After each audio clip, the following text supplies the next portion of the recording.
don't know if I need this because I have a fairly intimate audience, but for those upstairs who are feeling shy, you can listen in.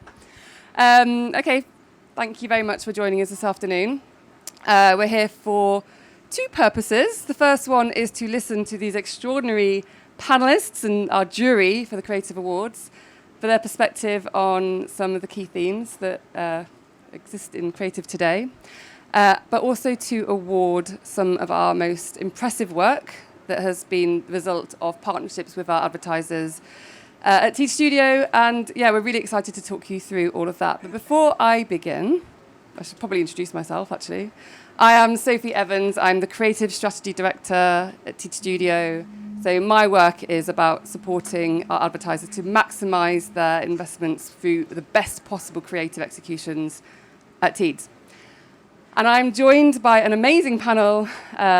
Should we start left to right, right to left? Claudia, with you? Yep. Say hello. Don't forget your mic and unless you don't need it, it's fine. Hello. Yeah. Hi, everyone. How's the energy level? Okay, before I introduce myself, most important question, are you hydrated properly? Yeah. Sorry, guys, you are hydrated with the wrong choice. So someone will get you a round of Heineken 00, right? Someone will get you a Heineken 00. My name is Claudia Schneider. I work for Heineken in Amsterdam, our global head office. I work in the creative excellence team as a senior capability manager. So we are actually the trainers in the world for our 1,200 marketeers, so to say. So it's the Heineken brand, our big brand, but we have more than 400 brands next to the Heineken brand. And I'm responsible to drive creative excellence for our top 25 local brands, such as Bintang in Indonesia, Bali, such as Tecate in Mexico, such as Ignusa in Italy, Cruzcampo in Spain, and everywhere you go on holiday. Nice to be here. Thank you so much. And over to you, Dorothy. Hello, yeah, that works. Hi, everyone. Thank you for being here and having me. My name is Dorothy. I lead integrated media globally in IKEA. Been doing so for 3 years. I work with some of our largest markets. I work for the retail part of IKEA. We're spread up into different companies. It's a bit of a complex organization, but I look after the metrics of integrated media and marketing strategy across 30 plus countries. And I've been doing so for the past 3.5 years. Yes, and we are one of your partner. We have a great global partnerships with Teads, so super good, super happy to be here. Thank you so much for joining us. And Gordana? Hi, I'm Gordana. I'm Gordana Buccisano. I'm a global brand strategy director for the Reckitt brands. So I was actually talking earlier at the panel, and people like, what's Reckitt? And it's not. I'm not disappointed that people don't know what the Reckitt is, because we obviously don't go by our, holding company.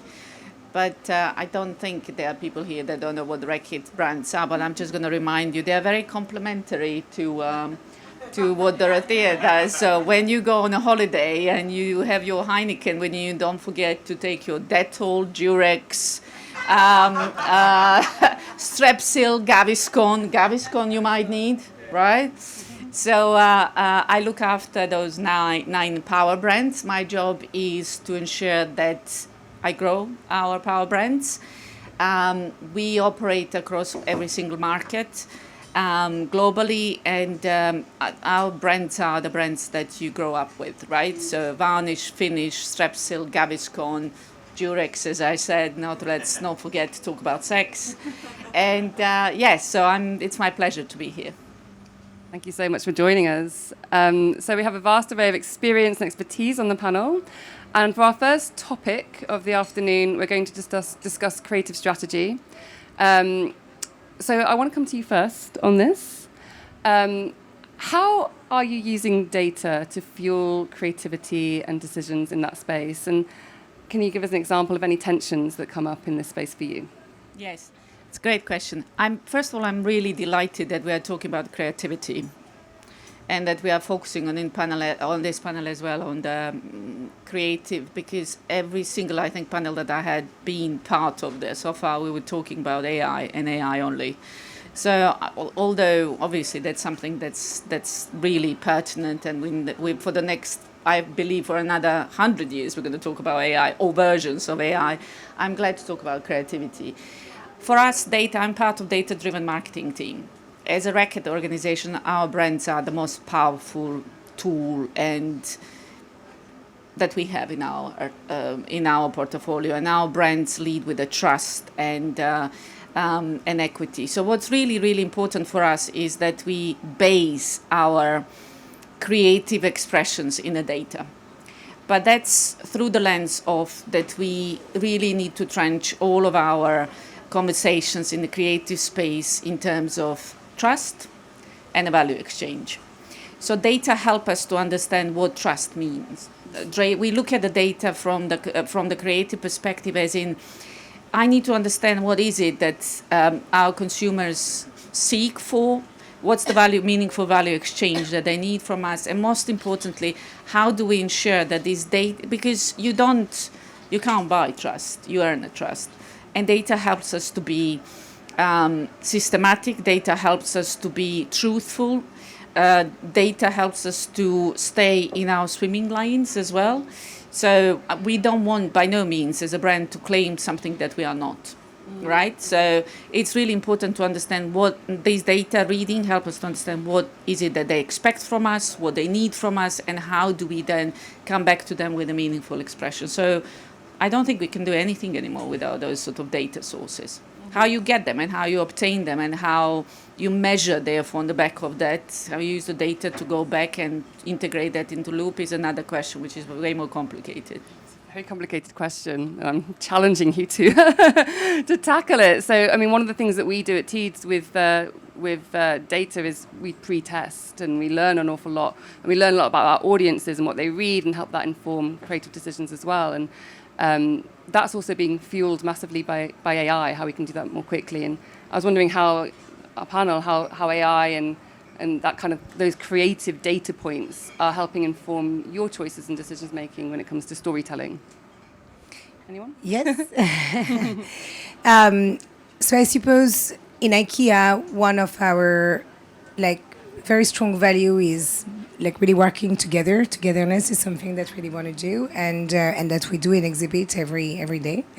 And we also believe that creativity doesn't start with artificial intelligence. It starts with understanding deeply our consumers and really be able to exemplify our values, which are really centered around simplicity, playfulness, twinkle in the eye, and that begins with the human brain. Now, what AI is a fantastic partner to us for is to create variations, to actually create more personalization at scale. We can obviously iterate very easily now some brilliant creative concepts without having to spend so much money and so much time on creating the variations. So it always begins with the human creative brain, and it can then get iterated and creating a lot of variation around to be more customer centric, to actually deliver personalization at scale with AI. But I'm gonna be honest, we are still finding our ways also of working with it across the creative value chain, because I don't believe any brand really has started to nail it end to end. I mean, we hear about AI constantly for the past, I would say, few years, but especially in the past 12 months. And I was in WFA a few months ago in Stockholm with some of your colleagues, actually. And everybody's talking about AI, but it's not really bringing the true value to anyone yet. We're still finding our ways. But when it comes to the creative piece, I think we have a very strong point of view in IKEA in terms of where does it sit within the creative process. And it's not from the start. And I have to say, I said earlier to Dorothee, who has seen IKEA advertising as best practice in the last 3 days? I hope everyone. No? I have seen a lot as inspiration, so thank you very much.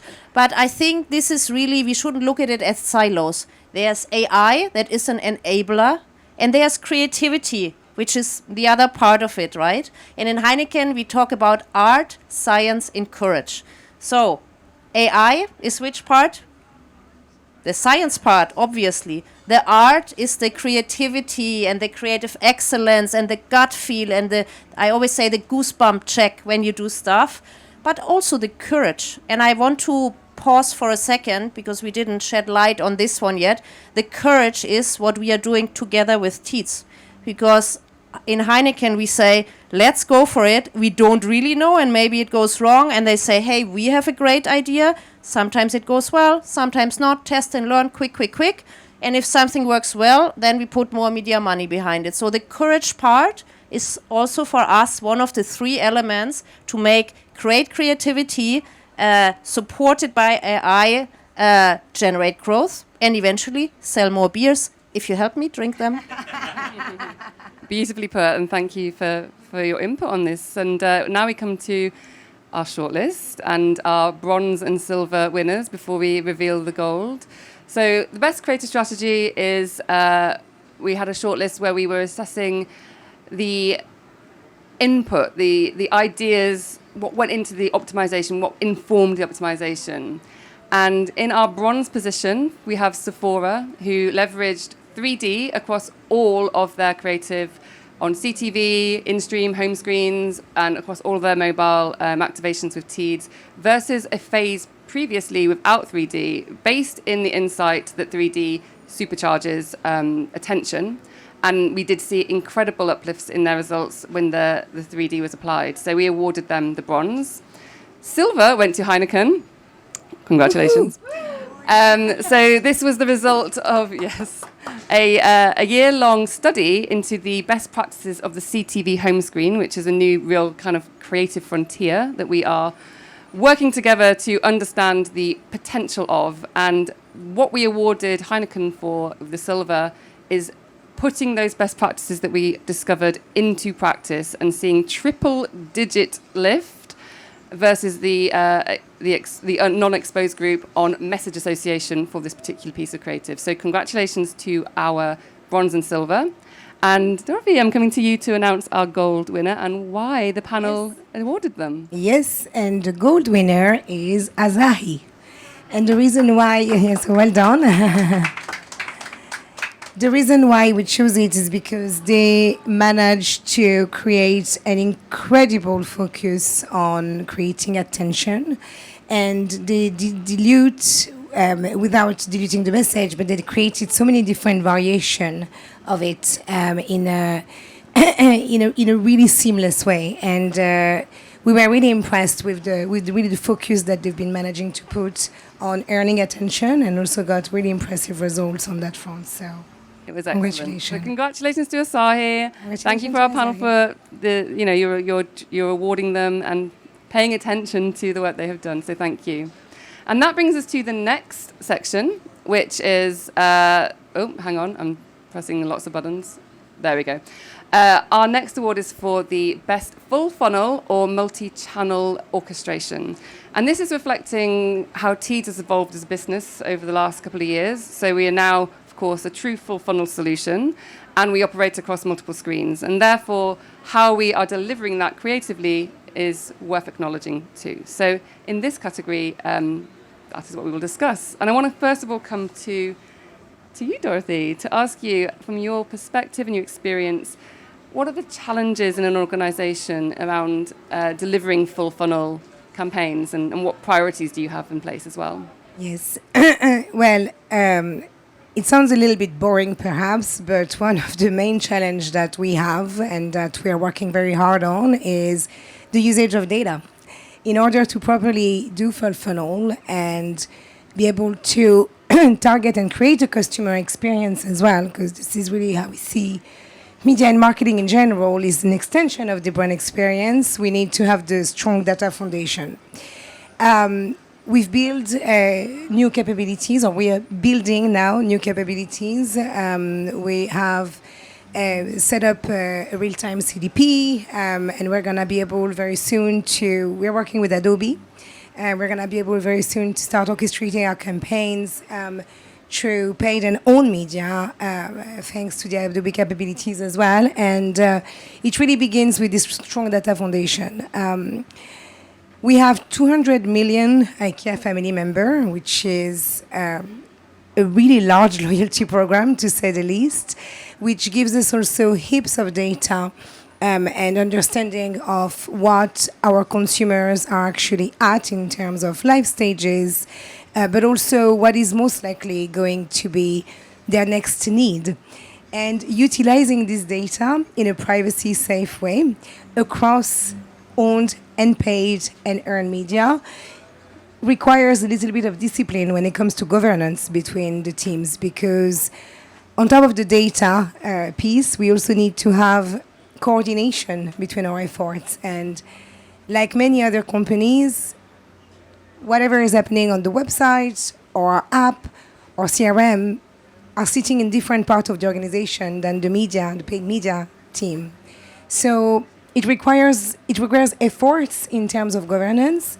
And of course, because we are quite decentralized as well as an organization, and the strategy and execution, for now at least, really sits in markets, it's quite important that we are able to bring them along with us, and that they share also best practices among themselves in regards of how end-to-end really gets activated. So, but it really does start with the data, and we had many conversations actually today in particular, but also for the rest of the week, during the rest of the week, about everybody's talking about AI, but at the same time, we've never heard so much about taxonomy, right? Because it's a very boring topic, but it's if you don't have this in place, you don't have any full funnel. So, yeah, those are I suppose, the challenges that we are surely but slowly solving. Can I say something? Of course you I'm can. gonna rock the boat a little bit here. Literally, I know. I just came from a really heated debate and a panel discussion where basically one of our partners said, you guys need to think about funnel in a very different way. There is no funnel anymore, right? So ditch the funnel. Funnel conversation is irrelevant anymore. We are not going to talk about funnel. As your partners, we advise you to junk the funnel. Just send it. That's not the conversation anymore. So it's a big conversation, because part of my job is the connections planning. Part of my job is ensuring that I go from the audiences all the way down to activation. I have a really good understanding, to your point, at any stage of that journey. And I say journey instead of funnel. Yes. I have a very good understanding of audiences, signals, and how do I activate. So that's what I spend all my day, every day, thinking about. I think they're right. I think we are now in a situation where, as a marketing community, we need to stop and think what this new construct looks like. We are now talking about behavioral funnel as opposed to implementation of funnel. And to your point, how does creative feeds into that sort of journey? It creates, it feeds into, it connects based on signals, right? So it's about behaviors and signals anymore. It's not about what it does. What's missing link in this new construct of the behavioral journey, search, streaming, and etc. It's how do I orchestrate my investment strategy? Because what funnel in the past helped me to do is to go from nothing, do, and I say, okay, this is the amount of money I'm spending. No, this is think, this is do, right? With this thing, when there is no linearity whatsoever, that journey from discoverability to searching and streaming and etc. It's so convoluted. So what we now need to stop and think is like, what's the new answer when it comes to funnel that we can actually measure and I can put my investment strategy behind? And that's a huge conversation that sort of funnel is not live anymore. Funnel has died. So we have now need to think about what's the new version of that sort of journey, and how do we create our assets? How do we create what's the consumer expression needs to look like? Not to mention, how do we optimize all our assets for the agentic search, which is becoming the most important conversations that we are currently having. And we are facing now that we need to do agentic search assets and a content. And on the other side, you have a very consumer-specific assets and content. They are not the same because they're optimized against very different things. But as CPG, we have to be in agentic search. We need to, if we want to succeed, the competition is tough, you need to be in the top 3. But I have to optimize in creative content for very different optimization model versus humanistic, what my consumers ask me to do, which is all about the trust value exchange. So I think we are at this huge crossroad of really changing the way how we think about marketing funnels, and even just thinking about what does creative means in this new full funnel so-called activation.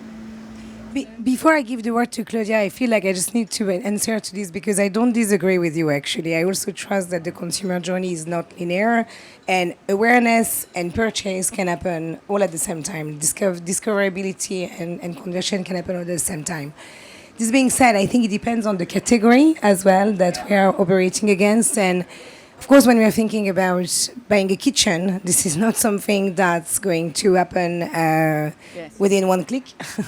But I do trust that there are some level of orchestration that is still valid in terms of a funnel, even though it is non-linear. But the seeds you need to plant, and you're completely right on talking on agentic search, because it's also a topic that we're working very hard on. It's not all things we can control either. Some of the LLMs are actually feeding from reviews and social media and PR way more than they are from your own website. So, and media. Yes, exactly, and earned media, exactly. So I don't disagree with the fact that perhaps the traditional funnel, as we learned it when at least when I graduated, is non-existent anymore. But there is still some degree of how you hierarchize the short-term versus the long-term that can look a bit different. And I think it was on this boat yesterday morning, Les Binet, and I missed the session, but I adore this man. So it's about all about the short and the long term. And we really, really have to remind ourselves that it's not either or, but it's and. And because it shouts, everything what we say here is like shouting, speed, fast, agile, da. Even more important, and I close the loop back to creative excellence and creative consistency, we should even pay more attention that in that whole hectic, quick, we are still using common sense, and we are protecting our brands, and we stick to what are our distinctive brand essence, what is the tagline that we use, because in all this quick, consumers can only, I want to say relax, but I should say relate to our brands if they see assets that really are in their memory structures and say, yeah, true, in my case, this is what Heineken says. And this is what we actually do when we work with Teads. We have to remind each other, because sometimes we are very excited and a new format comes in and we did this research together and we know now that, okay, it should be 10 to 15 seconds. We get so excited about technology, the media team that I work with, because I'm not in the media team. And then in the team that I work, we say, stop. That doesn't tick the box. Go to your visual identity pyramid. Go to your tagline that you use. Check if this is on brand. And sometimes we go so fast that we get so overexcited and make mistake that costs us recognition. And eventually, that's the long term part, that costs us a lot of money, because we have to invest more to make a new message. Beautifully put. And I had a really interesting, I heard a really interesting way of saying this yesterday, that a brand is a living memory. And ultimately, every time you show up not like yourself, it is a tax. You're paying a tax to create a new memory, rather than reinforcing that memory of that brand and being relevant to what you're trying to achieve. So that takes us to the awards. So we can now announce that the bronze for the best use of the full funnel and multi-channel orchestration went to Dyson. They had beautifully coherent creative across the different screens they're activating on, as well as being contextually relevant to and the tactics they were using relevant to the outcomes they were looking for, from driving top of mind awareness and really building that brand awareness all the way through to activating a sales message as well. And then over to, I've made a mistake there. I don't mind. I'm running Heineken again. We're Thank you, and I did not influence that. You know what? Cheers on that. Oh dear. I made last minute change to the deck, silly me. But it's obviously it's Mercedes, and it's true full funnel mastery. And you can see again that beautiful creative cohesion and the clever ways that they've shown up as themselves, but again delivering against those different both short and long term objectives in one orchestration. So congratulations. And I hand it over to you, Gordana, to give us the reasoning behind our gold and announce our winner. Which is Samsung. Yes. Congratulations. When I was reading all these entries, such a hard job, used to go, thanks God there is AI as well that can help us to, summarize, exec summary, and then you need to go and double check that they actually all make sense. Otherwise, it's what's the purpose of us marketeer being a part of this conversation? So what really impressed me with the Samsung campaign is really that sort of very coherent, very systematic messaging and contextual relevance across so-called full funnel, right? And matching the funnel with the audiences across multiple platforms was what I thought was a genius stroke, which is, and that's what we need, because as we know, the platforms are not the same. Not all platforms are the same. They have different optimization model. Therefore, the creative that goes in there and adapting it to the audience, it was a key to that. And they've done that really nicely and very well. Beautifully done. Thank you ever so much. So congratulations to Samsung. And then we're moving now on to our third and final part of the discussion and the awards, which is innovation. So innovation is something that we really champion at Teads. We work with amazing internal innovators and technologists within our Studio department, but we also work with lots of third parties, so we can always push the boundaries of what's possible in our environments. And I love the innovation side of things, but it is about taking bets. And I'm going to come to you, Claudia, for our first question for the panel on innovation. How do you know, as a business, where to place your bets when it comes to innovation, and how and when to scale? Yeah, it's a good one, because everyone is always excited about innovation, but it's a lot of work to get it right. So in Heineken, innovation is not a separate work stream, but it's basically embedded in how we think about growth. And it all starts with strategy. So first we pause, we step back, we think. And as a company, Heineken, we have pioneering and innovation in our DNA. And we are future fit. We are building for future fit, which means that it's one of our long-term strategies, how we approach innovation. And we do not innovate for the sake of innovation, and that counts for product innovation as well as technological innovation. But we want to fulfill a consumer need. There has to be a problem. There has to be a consumer tension, because otherwise the brand has no role. And then we just come up with something that no one needs. And then, okay, bad luck. So in Heineken, we actually think of 4 dimensions. We think of the consumer, we think of culture, we think of competition, and we think of our company priorities. And if we look at these 4, there's a little sweet spot. And this sweet spot, we want to put the pin in. And then we know this is a good innovation. Now, we are now here on the Teads yacht. So let's talk about how we innovate together. And I can only say here that we like to work with partners that do that together with us. We don't like partners that just want to sell us something, because we want to test it ourselves. So you listen to our consumer tension, and you have the solution, and then we have this little sweet spot, yeah? And then we research stuff together. We are learning, but we are also failing together. No one wants to talk about it. Let's just shed light on it. We do fail together, and we are learning from it, and we do it better next time. And this is also for a collaboration. Actually, the best relations, friends, your family, colleagues, the best experiences are, I mean, it's fantastic to party here in Cannes, right? But the real partnerships come when you go through sweat and tears, when you shout at each other sometimes.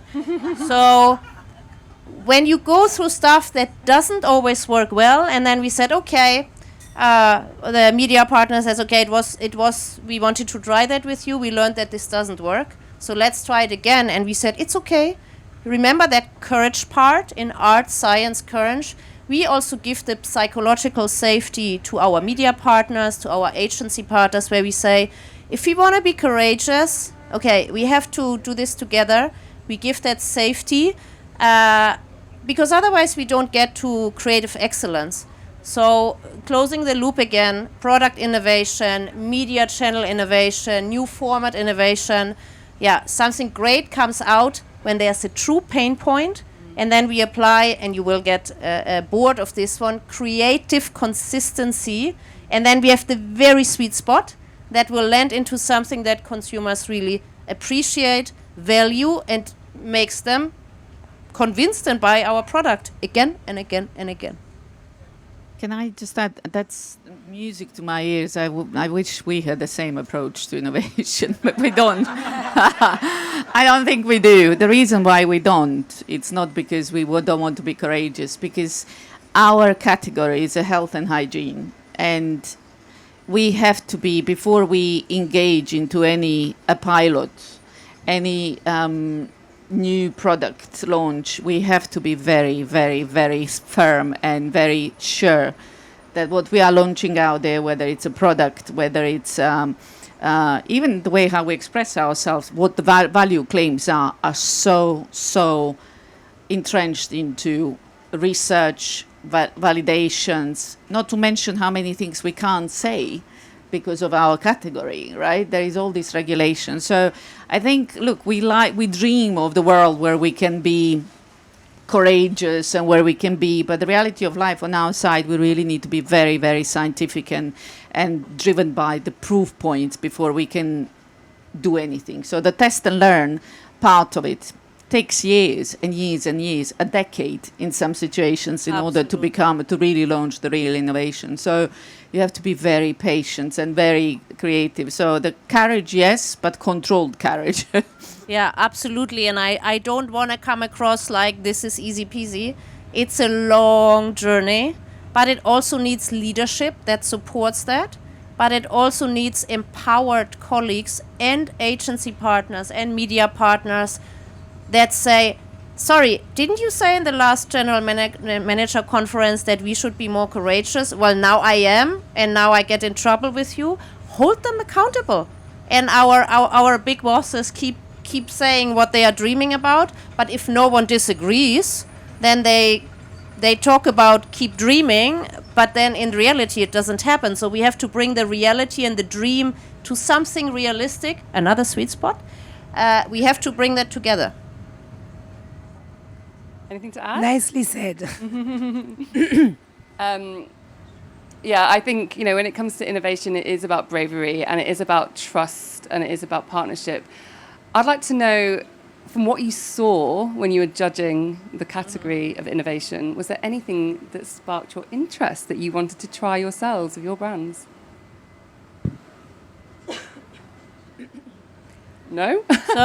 So I work in the marketing capability department of Heineken. We call ourselves GCU, Global Commerce University, marketing, sales, trade marketing, revenue margin growth.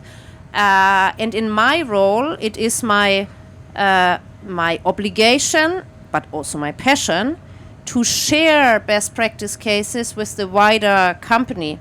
So in our team, we have all the channels to do so, and we are using more and more AI. So we come back to the first part of the session to have a best cases pool. And when someone is putting keywords in, and we are optimizing that because it's quite new that we have this, that they find the right cases. But also as a team that travels to the regions and to our countries, we proactively put these cases into people's faces and say, try it. So I'm not the media team, I don't do it. but I bring it to the people that will do it. I love that. Try it. Anything more to add from the panel? No? I think we saw a great deal of, I think it was you, Claudia, who mentioned a couple of times the need for consistency. Yeah. I think what we saw among the shortlisted campaigns was a lot of consistency in the approach that they ran throughout the campaigns that were selected. And I think this is something that is quite inspirational because it sounds very evident, but actually it's not that evident because especially when you work with a lot of different countries in a very decentralized manner, sometimes they really trust that fatigue is a thing, that we need to change the creatives quite often, and so on and so forth. And actually, in reality, it's not really true. I think it was Andrew Tyndall from System 1 who had a T-shirt written, "Only marketeers get tired of ads," and it's so true. So I trust that the consistency piece that we saw among many of the shortlisted was actually a really good reminder that we don't always need to have so much rotation, and that sticking with something that actually really delivers and works is simply good enough. I completely agree with that, and I think that there's a long story to be said for, really committing to great creative, but with a fresh perspective. So showing up with that really effective creative that's working, but injecting some innovation that just boosts it so that it continues to be impactful and memorable and really driving those results moving forwards. So that brings us on to our Innovation Awards. So I will take us through the bronze and the silver before we announce the gold. And Claudia, you'll be doing the honours on this one. So, first of all, an innovation that we want to highlight that VW have won for the ID Polo for the bronze is the leveraging of AI enhancements. So this was to deliver a Halloween-y vibe to an asset that was a static asset.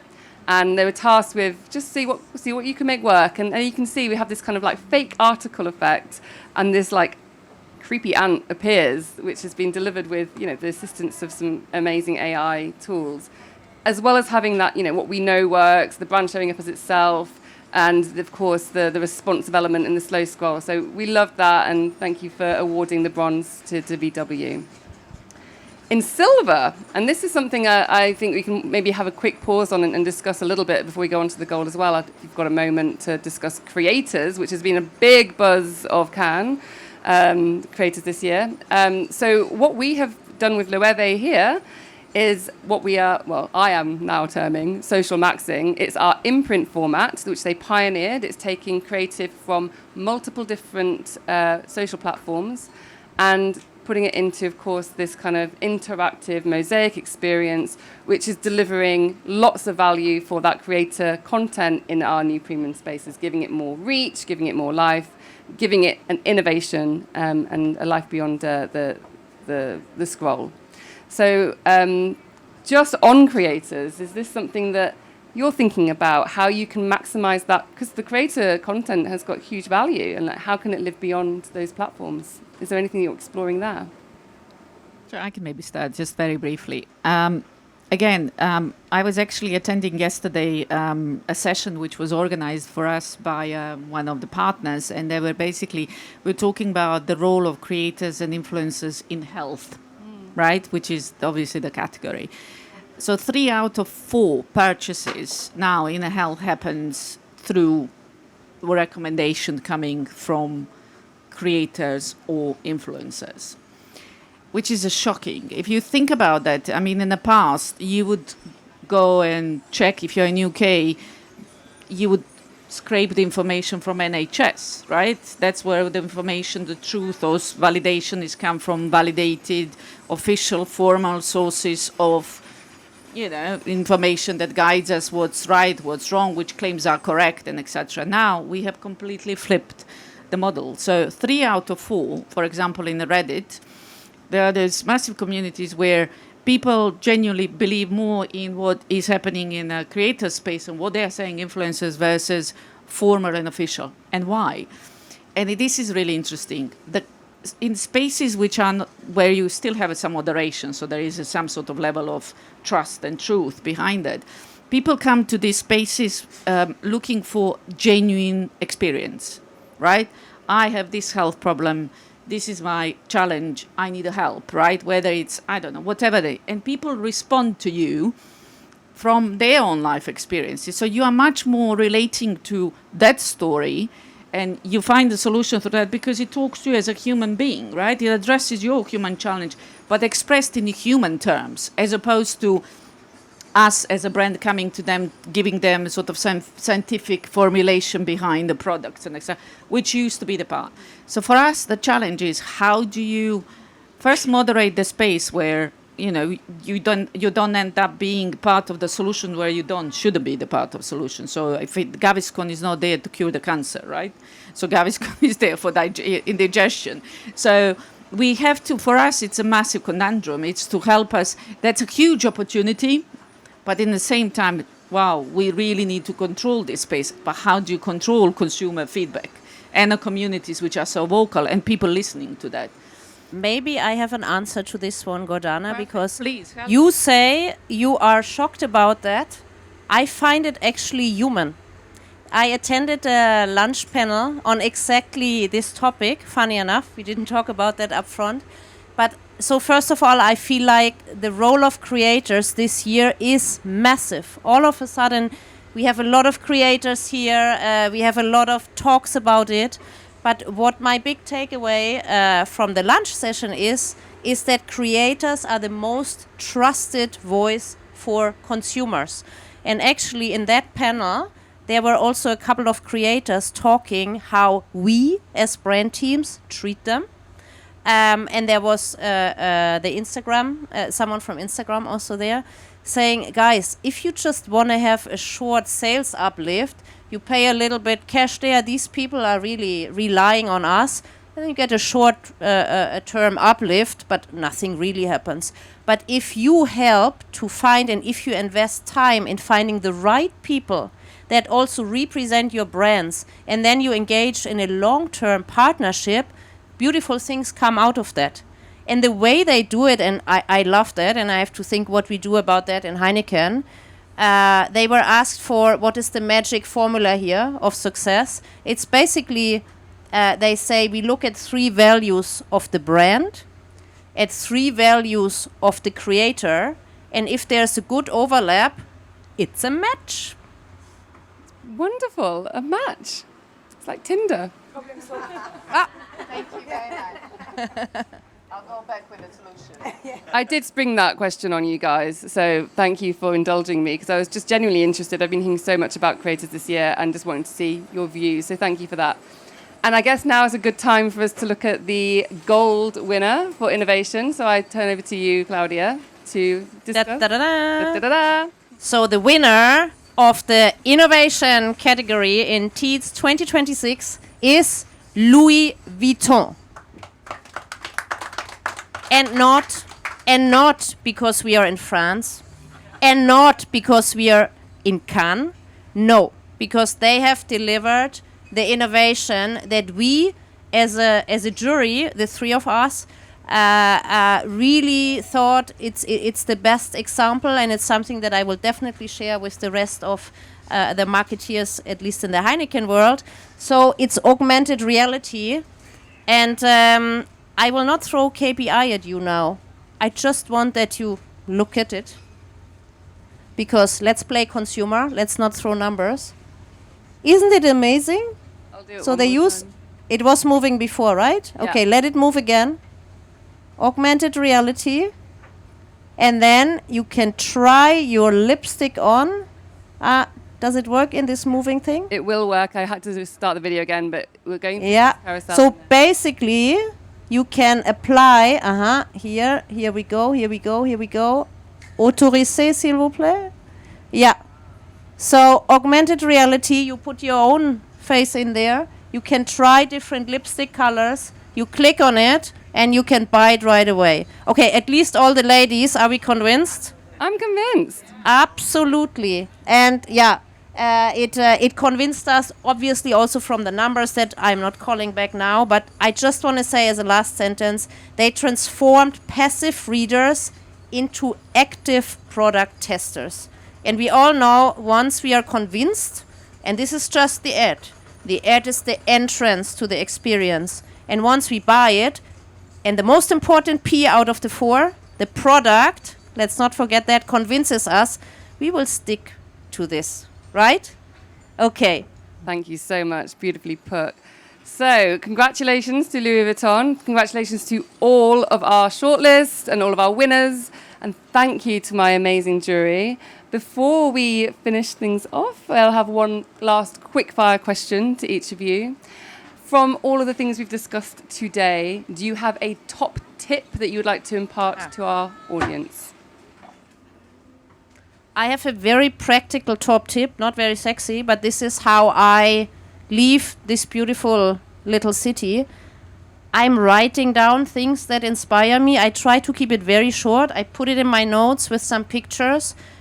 And then when I come back on Monday, I go through it and I'm like, what do I do with this learning now? So, not very attractive, but if we keep these learnings just with us, and it's a privilege to be here, but with this privilege also comes a responsibility, and we are all here because we are capable to carry this responsibility. So my top tip is, don't leave it here, don't share it with friends, but anyway not, but share it with people that can do something useful with it. Share it with your media colleagues if you're not the media colleague, and say, what can we do? And what can we do quick? And how can we learn and test and be fast? Thank you so much. Dorothy. That's not going to work.